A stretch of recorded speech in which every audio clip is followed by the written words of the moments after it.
Governor Andrew Cuomo is out after MeToo finally caught up to him and his creepy ways. His friends in the media and the Time's Up campaign couldn't cover for him forever.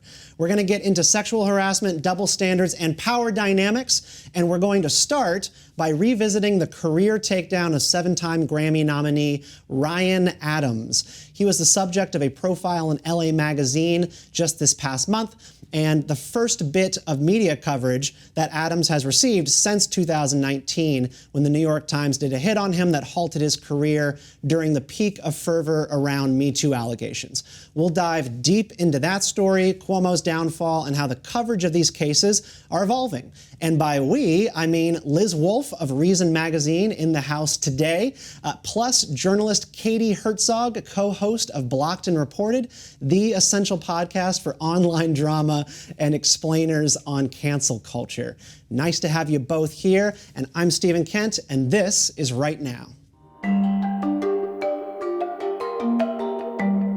So, Katie, I want to start by saying that Blocked and Reported has elbowed its way straight to the top of my podcast feed and really become kind of like my number one go-to for just pure enjoyment. Granted, you're covering really weighty subjects a lot of the time, but you and your co-host Jesse make internet drama highly digestible and break it all down in incredible detail. Not to mention it's all very cathartic. I just wanted to ask you to get started. What do you think explains the success of Blocked and Reported? I think part of it is that people need a distraction from really important things, and so talking about internet drama it's a break from real news. And we do cover some real news, but most of what we're talking about is, at some level, not that important. Yeah, I mean, I think you're probably being overly humble though, like, because it's niche. It's very niche online kind of pile-on stories.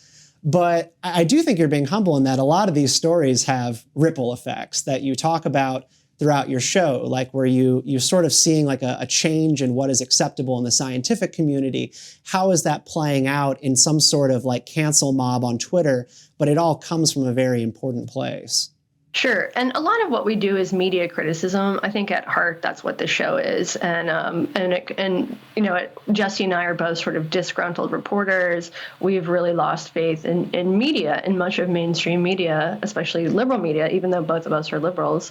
And so I think a lot of people also fall into that category where they feel like the news that they're getting isn't it's not well produced. It's biased, and the bias is obvious, and that makes coverage untruthful in some ways. And so people they want to go someplace where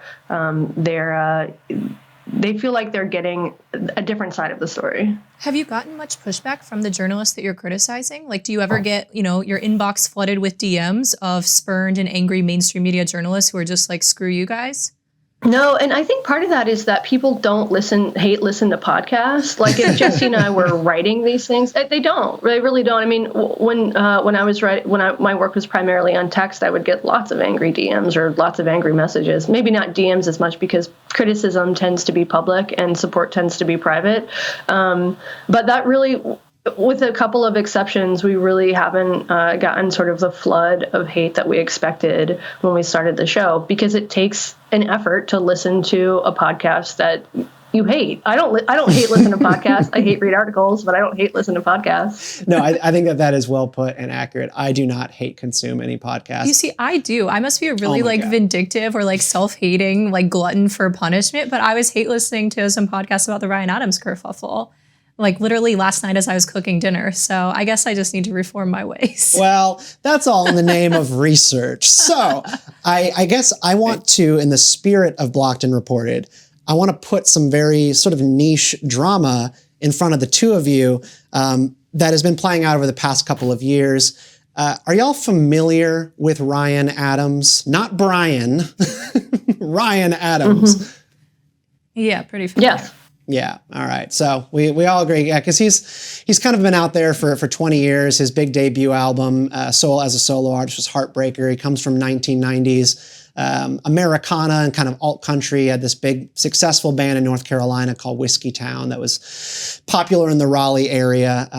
But what I'm going to do, and this, I guess, in this, again, the spirit of blocked and reported in media criticism, is I want to recap for both of you the story that came out in 2019 from the New York Times. It's a piece by Joe Coscarelli and Melina Ryzik, and it basically ties together during the peak of the MeToo fervor around allegations and sort of assessing power dynamics in music, entertainment, and politics, an attack on Ryan Adams' reputation, which, it must be said, has always been a very messy reputation to begin with. So the piece by Joe and Melina, they tie together accusations from around the music industry that Adams had a string of romances, flings with young female musicians, most notably the popular rising star, big star at this point, Phoebe Bridgers. He offered recording and collaboration and promises of success for a string of sort of young musicians in their early 20s. And almost in every case, these relationships, these mentorships, these offerings for recording time, they turned sexual very quickly in some cases. And then when things soured with those people, he would harass, gaslight, freeze them out, try to make them feel like they were the ones who caused all the problems in the first place. The second prong of this story is that Ryan had also done this to his very famous wife, Mandy Moore, the pop star from the 90s and early 2000s, who he married in 2009. And Mandy Moore has now alleged that he maliciously smothered her career in its prime. She had publicly been quite graceful with Ryan when their marriage fell apart several years later, around 2015, 2016. This began all of this and sort of was put into the New York Times story as sort of a continued thread. He did this to his wife. He's done this to young girls in the industry. It must be noted that she didn't say anything about all of this until the New York Times came to her with the allegations about younger artists and let her know that he had been unfaithful throughout the marriage. Maybe she had an inkling of suspicion, but she was not aware previously that he had had all these dalliances on the side. And then the third element of this story, which was the most damaging by far, was that Adams had been engaging in a sexual text phone relationship with an underage fan identified only as Ava. And during the final years of his marriage to Moore was when this was all going on. Now, this all began when Ava was 14, 15 years old, and she was misleading Adams throughout the entirety of the relationship about her age, sort of assuring him that he was 18, and then never being able to provide proof.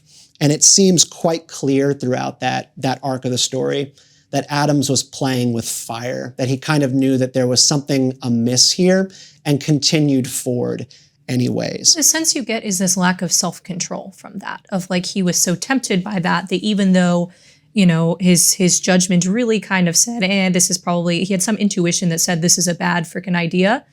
There was something about the allure of his relationship with her and maybe how illicit it was that kept him continuing down that road. Yeah, I mean, I think that has to be considered as an element of it.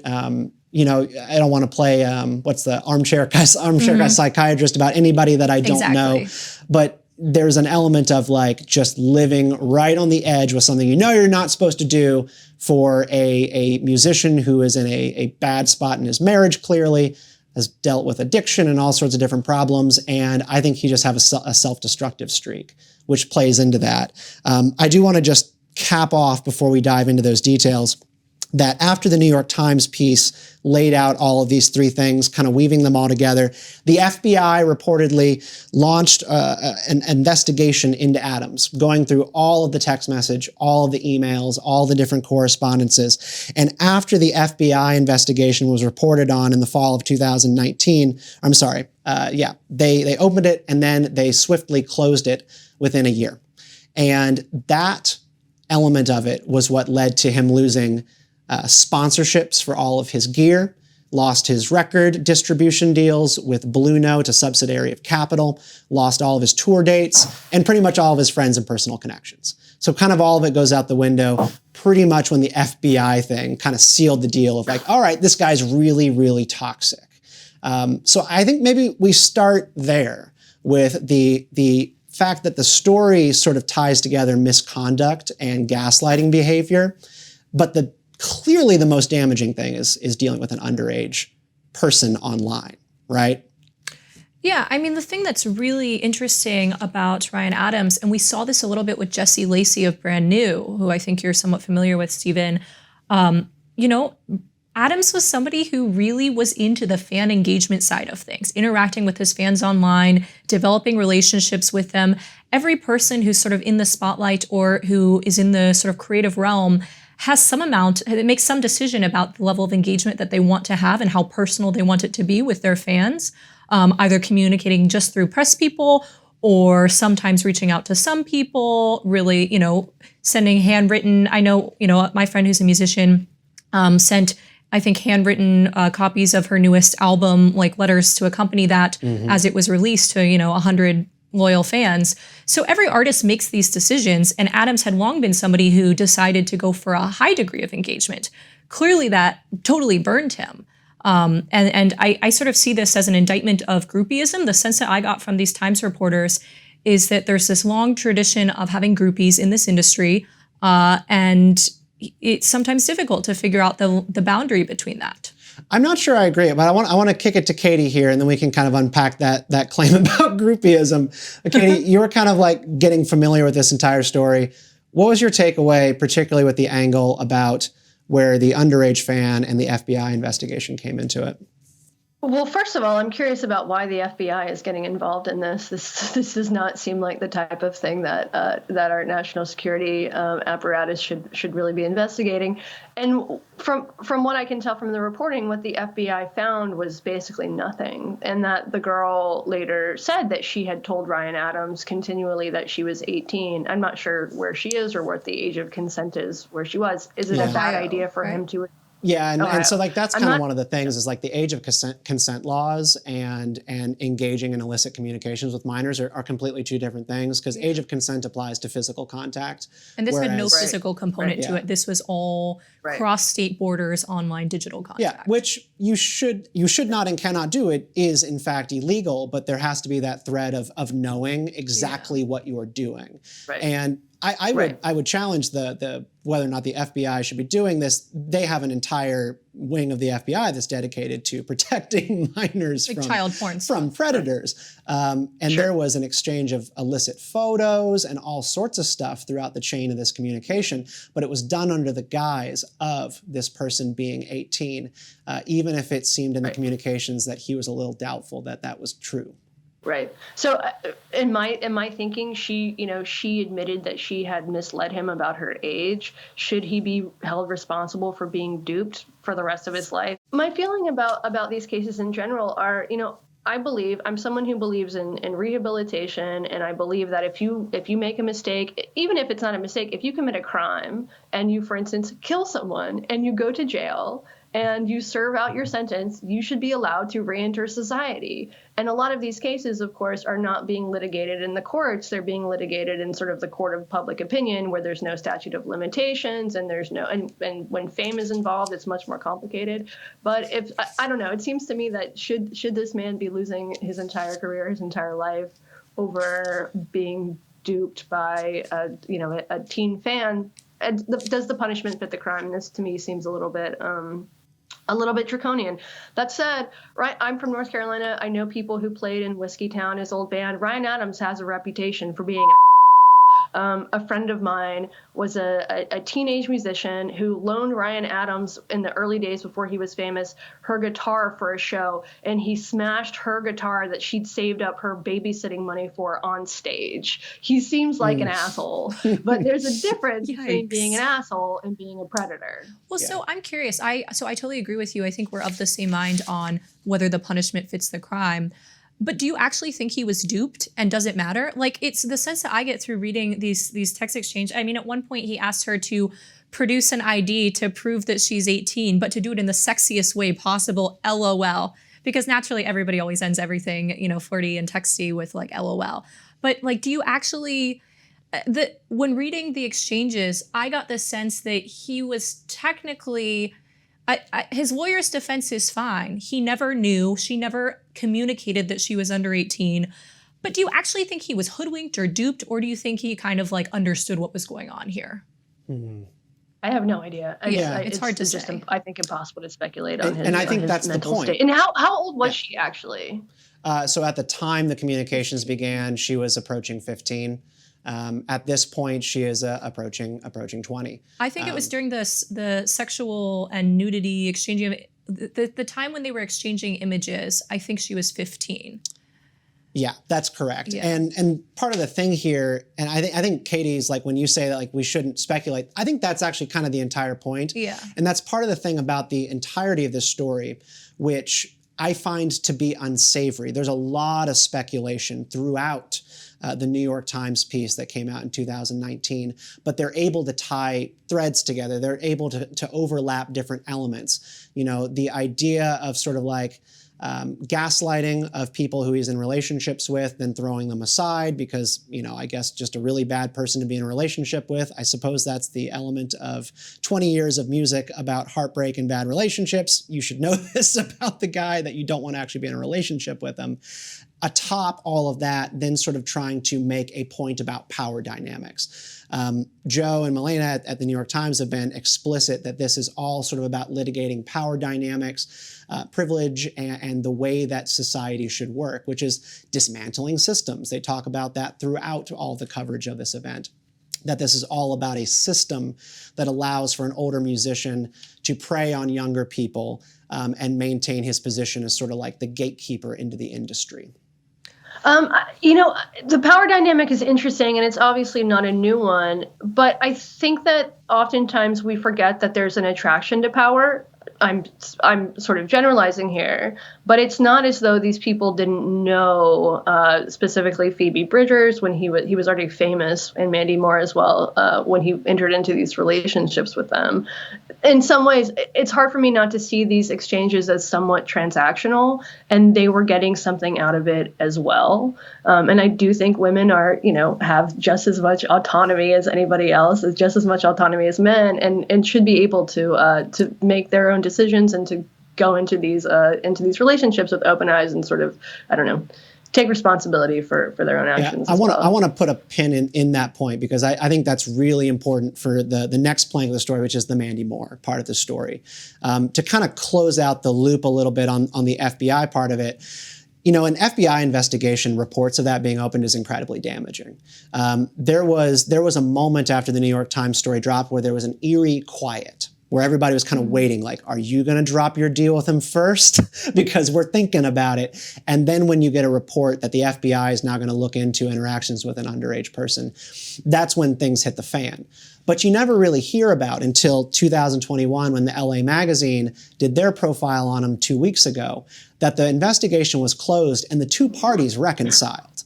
The person in question, Ava, communicated to Adam's lawyer, I quote, was not truthful about the age in my texts and communications with Ryan, and repeatedly told him I was 18. Contrary to the Times article, Ryan and I both freely participated equally in texts of a sexual nature with one another.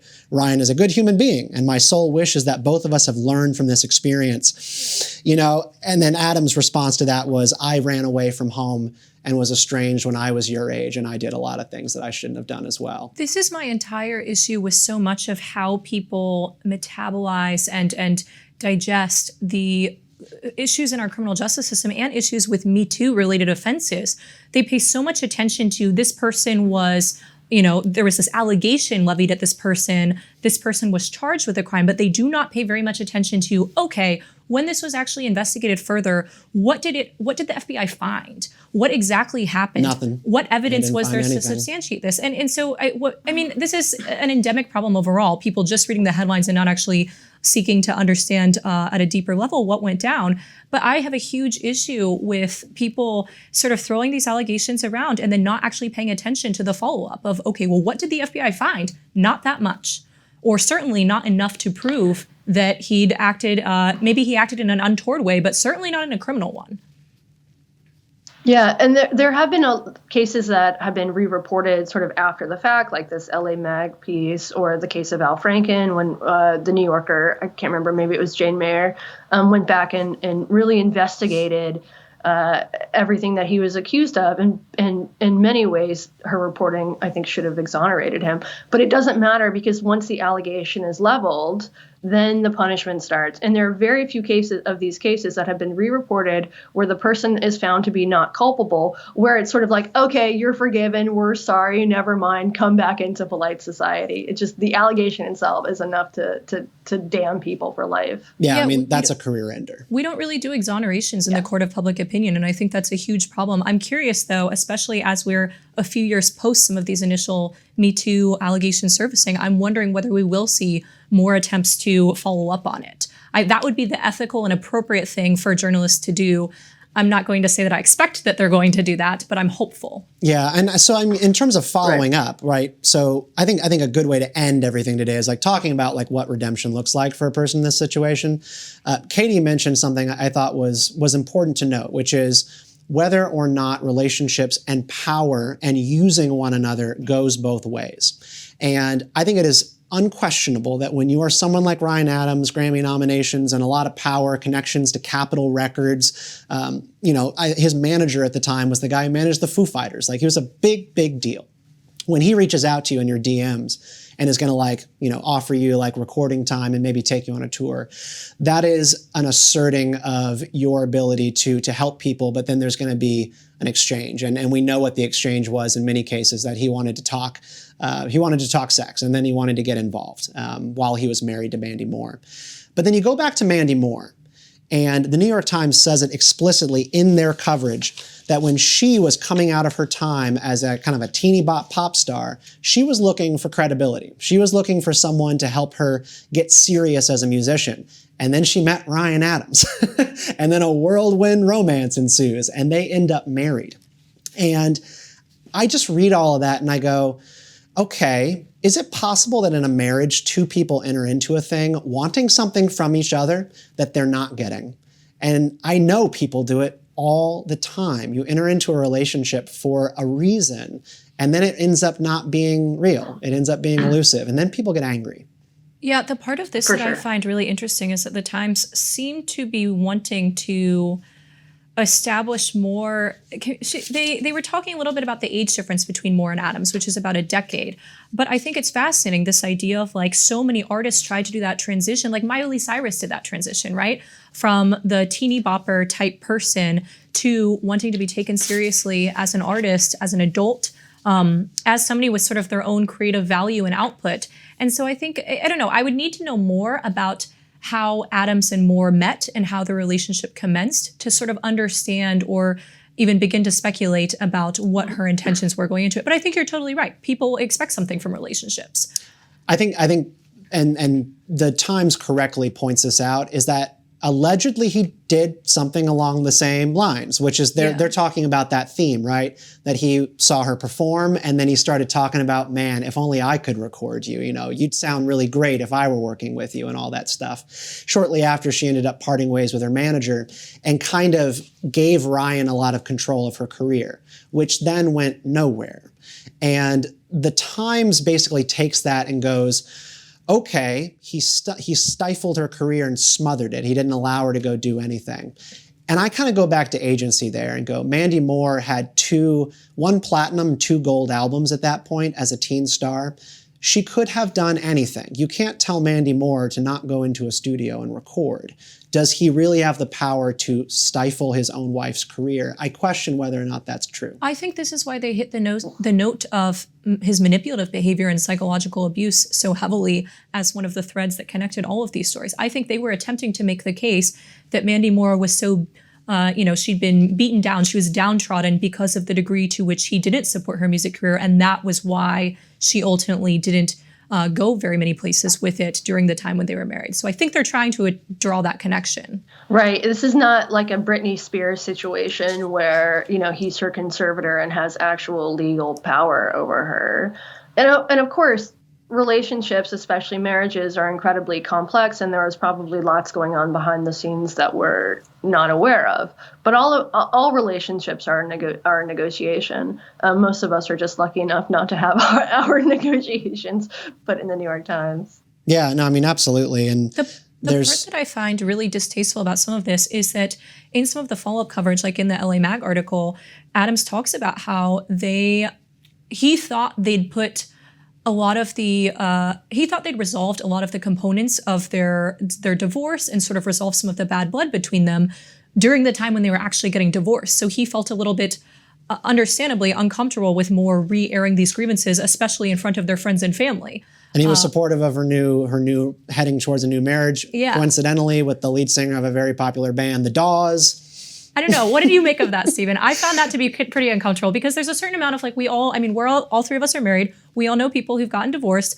There's a certain amount of when friends get divorced, I don't know, man. It's kind of a fool's errand oftentimes to try to figure out which side to believe. There's a lot of dirty laundry and I don't really want it aired near me oftentimes. Yeah, I'm very uncomfortable with this element of the story. And there are elements of this story that I think are absolutely damning and true. I think the plank of the story that has the most legs is that he reaches out to young female musicians, pretends he's going to help them, and then wants to be in a relationship. I think that pretty much pans out. It's the marriage part of it that I think they try to layer in this grievance factor from an ex-wife whose career went nowhere because it appears that she didn't go out there and record albums because he wasn't super supportive in the way that she would like. You don't really know what to do with that. You don't know what goes on behind closed doors. What we do know is that she wasn't aware previously of his infidelity throughout the marriage until the Times told her.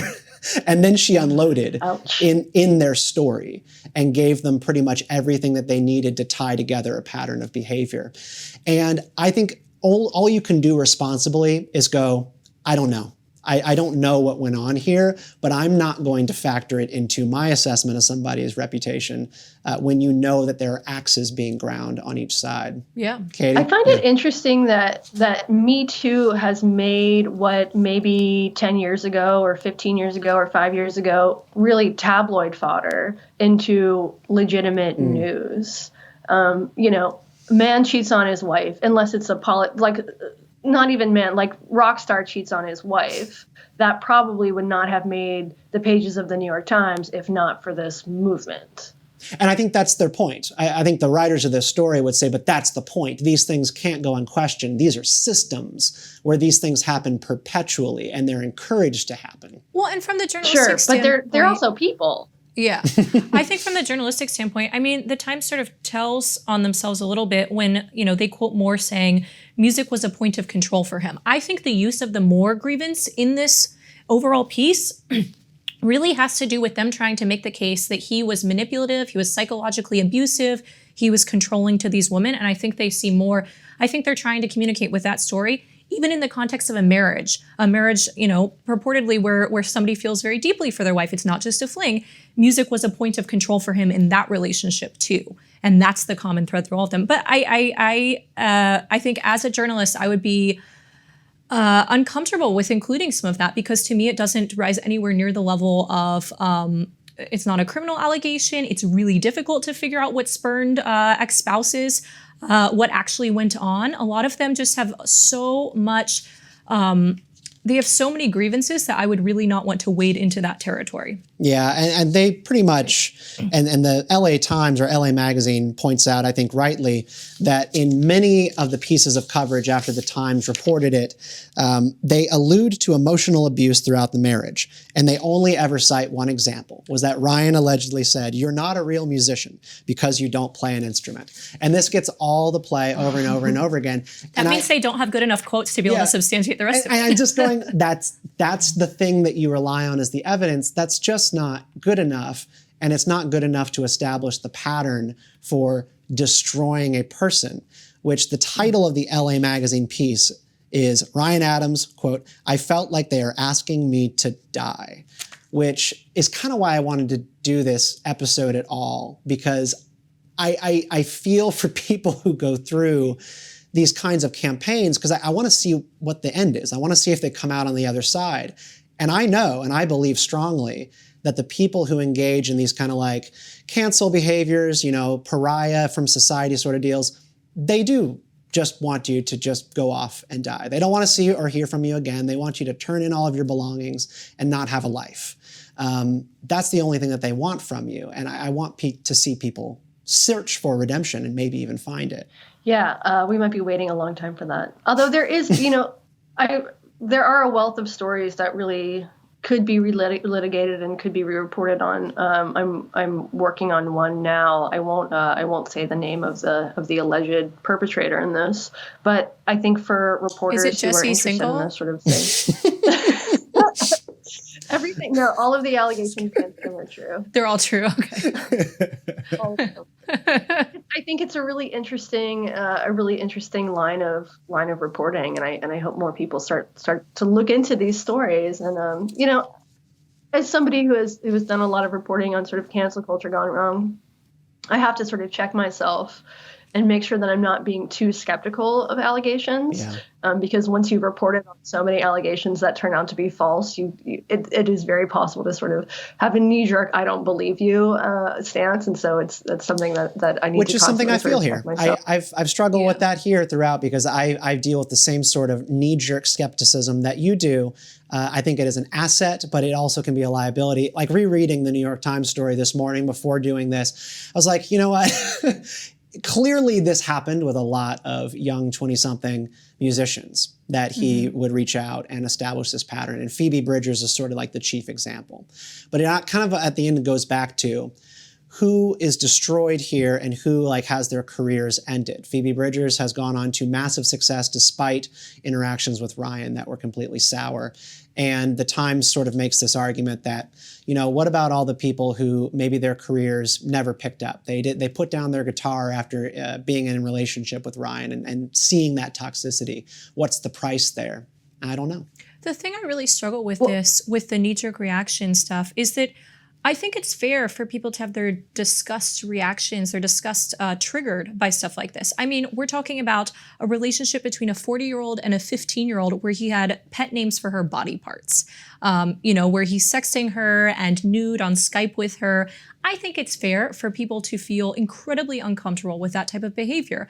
The thing that really, really bothers me with so many of these stories, though, and I feel like we encountered this a little bit with the Louis C.K. story, is it feels like we're saying that people cannot have a career in public life or a career that makes them vast sums of money if they're scumbags. That's not historically the standard that we've used, and I personally am not in favor of that standard. I think it would be great if everybody adhered to my sense of morality and if everybody were an upstanding person, but that's often, that's not how that works. That's not how this particular world works. I mean, we have allegations of this guy going back, 10, 15, 20 years, he was supplying heroin to the Strokes and leading all these fellow musicians down this junky rabbit hole. It's well established that this industry is one rife with all kinds of misbehavior and debauchery and dumb decision making, and he was instrumental in a lot of this. We knew this about him. I don't think that means his musical output is worth nothing. Yeah, I agree with that. I mean, it's not at all a surprise that artists, especially successful ones, are going to sometimes be narcissistic and be and have bad behavior.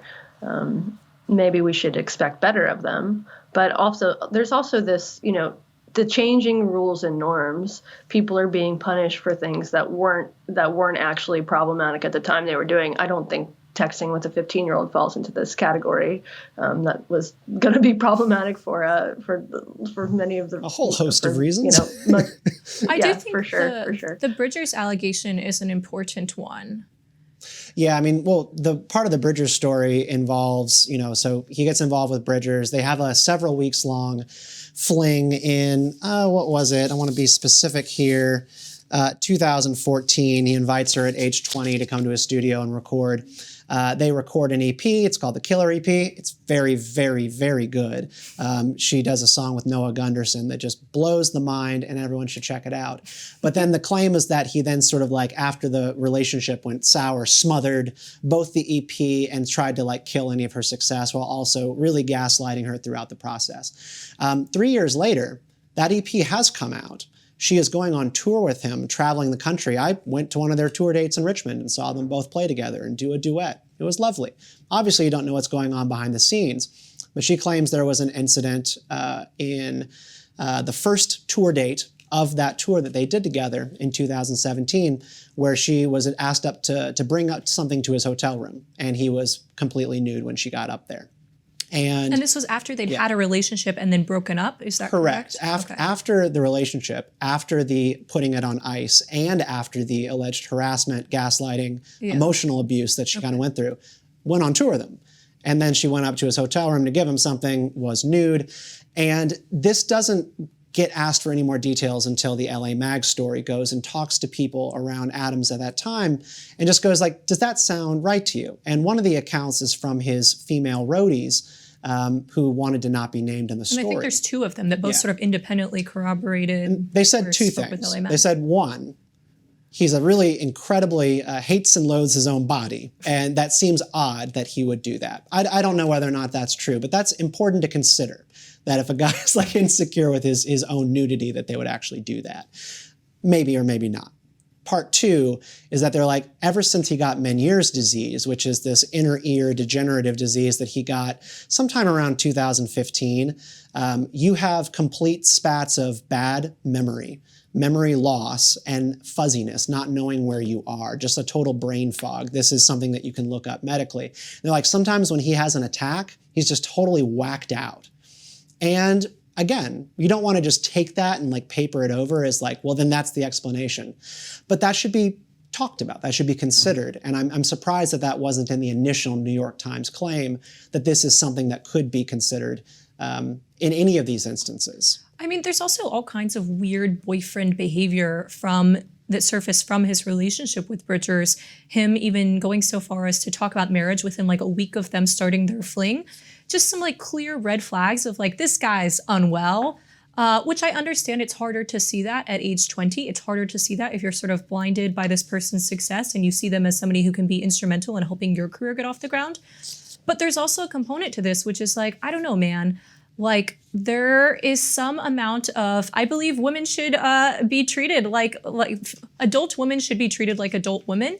And if I encounter those types of red flags with a dude, I think the answer would be, this is coming on a little bit strong. This is too fast. This is too much.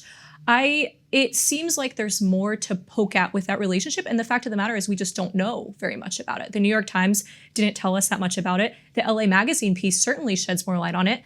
But I'm not inclined to say that this is particularly abusive behavior from Adams. It's weird behavior. It's perhaps extremely clingy and emotionally needy, but it definitely doesn't veer into the criminal category, not one bit. And nobody makes that allegation, but I think that's really important to suss out here. So, Katie, I want to ask you about the road to redemption, and then let's kind of like talk about what should be next for someone who is in this position. I think a big and important part of your own story, the story of Blocked and Reported, is when certain doors in the mainstream are kicked closed on you for having heterodox opinions, or you fall out of grace for right or wrong reasons. What comes next, and what does it mean to actually be redeemed? In the LA Magazine story, one of his friends who still has stayed close to Ryan says he's searching for some redemption right now. I don't know what that means for someone like him, because I think he wants it to be having everything be the way that it was, rather than trying to make things right. What do you think? Yeah, I think you're probably right about that. Things are not going to go back to the way that they were for Ryan Adams. But you can see people can have sex. I'm sorry. They can. Verify. Some people. Freudian slip there. That's the problem.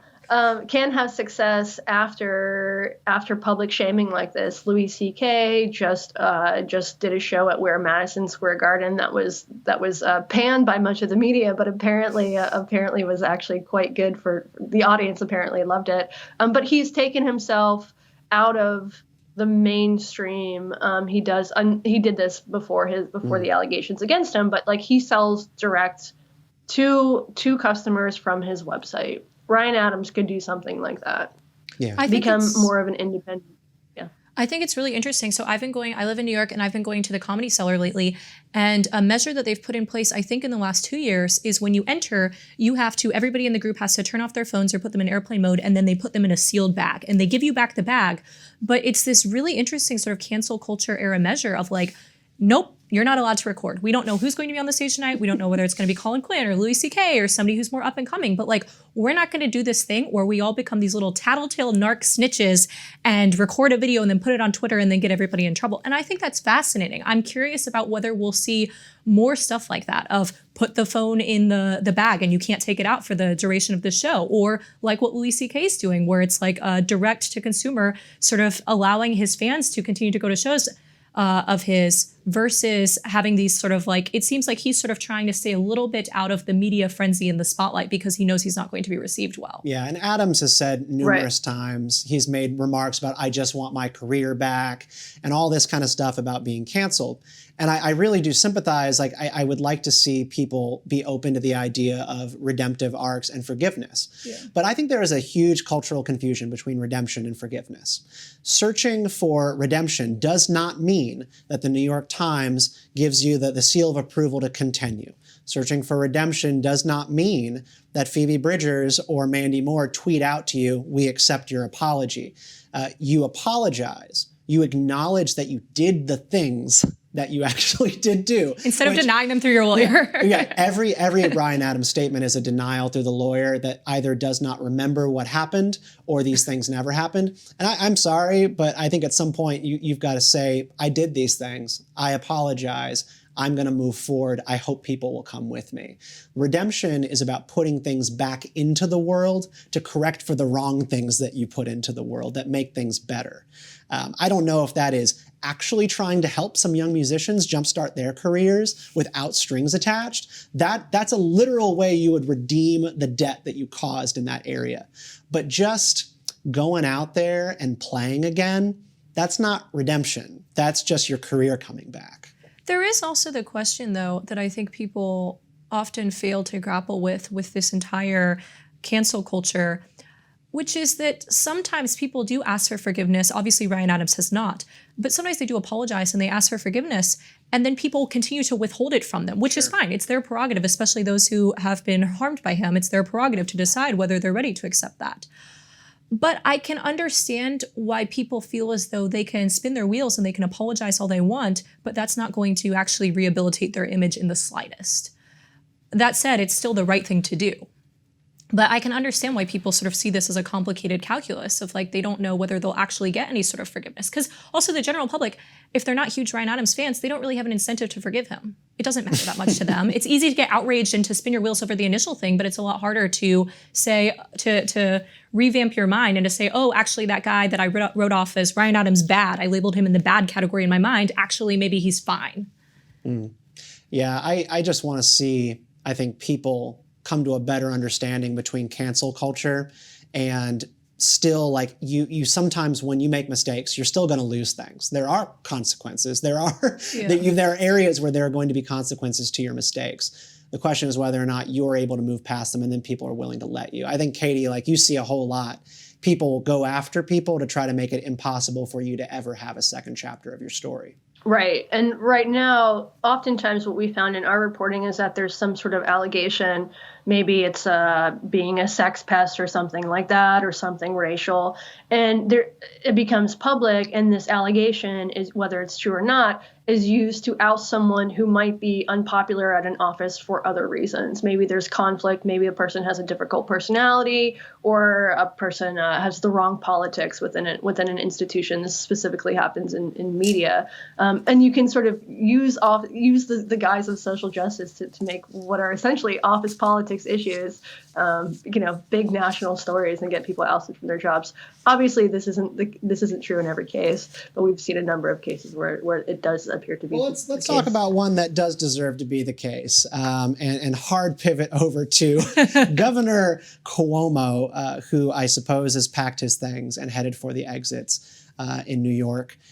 Liz, you follow this story much closer than I have. I think we've all sort of seen just off to the side, like, all right, so people came out against Cuomo in his office, that he's handsy, kisses a lot, gropes people, right? And then he denies these things and wants an investigation done. An investigation is done. The investigation is damning. And then he heads for the exits. Could you give the recap of this story as you have seen it? Because you did a piece on it earlier this week for Reason. Absolutely.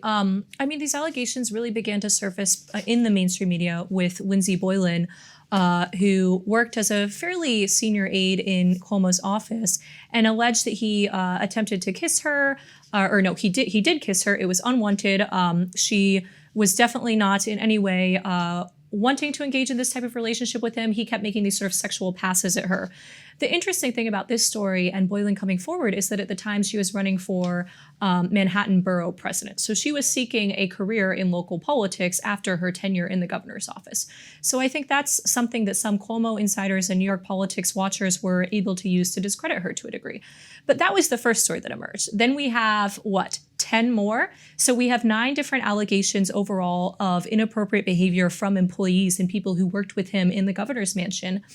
And we have 2 other allegations that he was inappropriate and, sexually engaging in sexual misconduct outside of work with non-employees. It's really interesting to go through the entire laundry list of stuff because none of the behavior is as egregious as, rape or some of the really horrible things that we've absolutely seen people in positions of power do to others. There's lots of groping. There's one situation where he sticks his hand underneath a woman's shirt and grabs her breast. There's some accounts of unwanted kissing. There's some comments about how 2 employees were going to be going on a trip together, and he calls them the mingle mamas, asking if they're single and ready to mingle. Just stuff like that that's really inappropriate.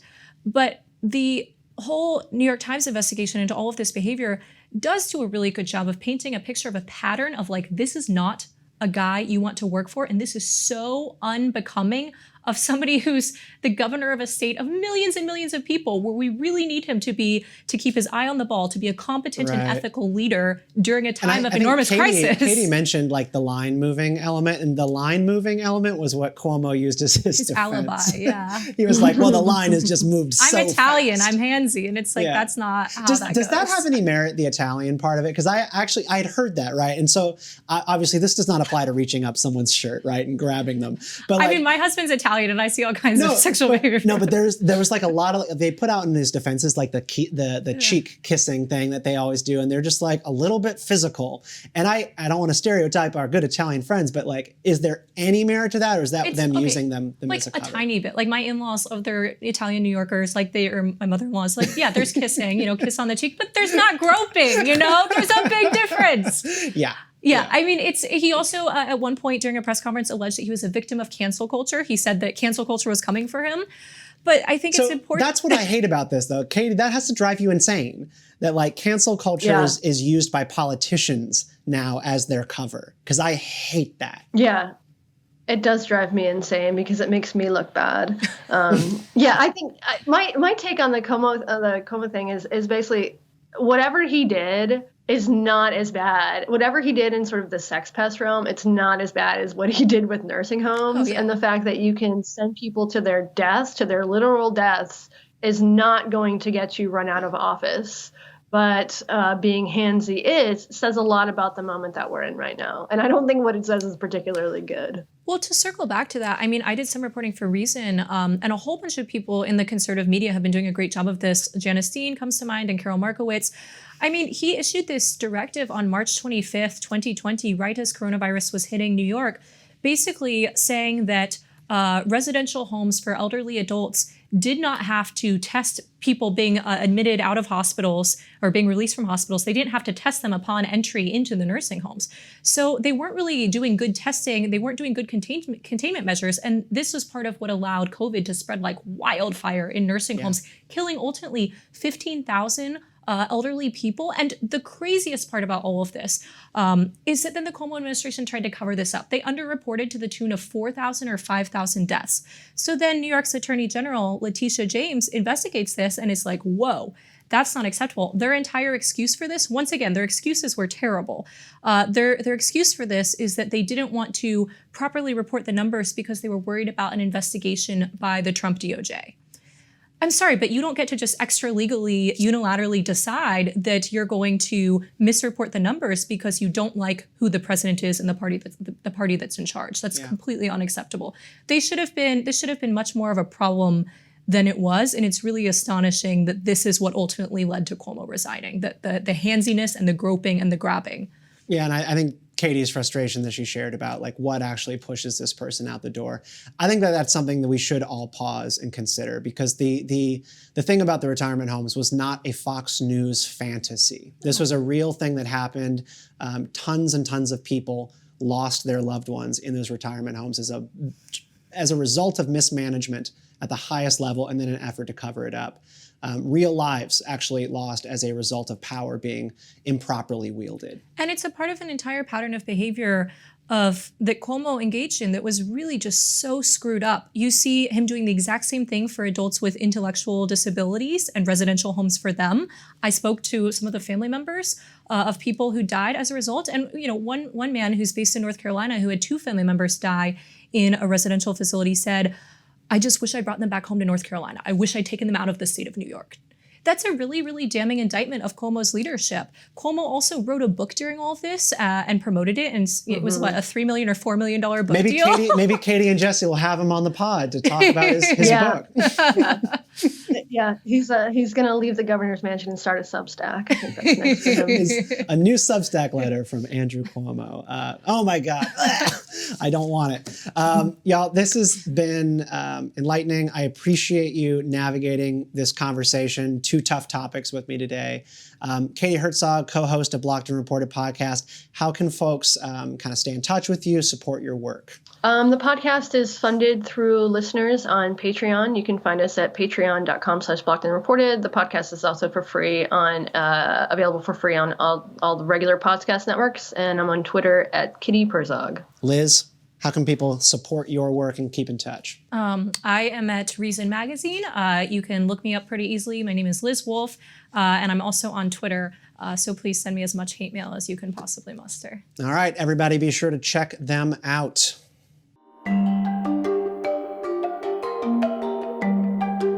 Even when the news of the day is bleak, or especially when it's bleak, we like to shine a light on some positive things happening around the world, either in our own corners of life or literally just in the news. Liz, what's good for you these days?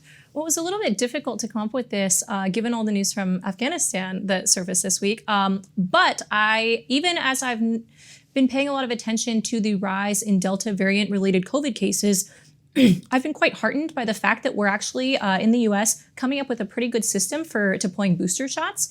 It seems like this will be something that will be able to be rolled out to people who are especially medically vulnerable. There was news this morning about booster shots. Yeah. And them being recommended for elderly people. So, I mean, I've been beating this drum for the duration of the COVID pandemic, and I'm not going to stop now. This is something where for people like all of us, we're probably at extremely low risk of being hospitalized or dying.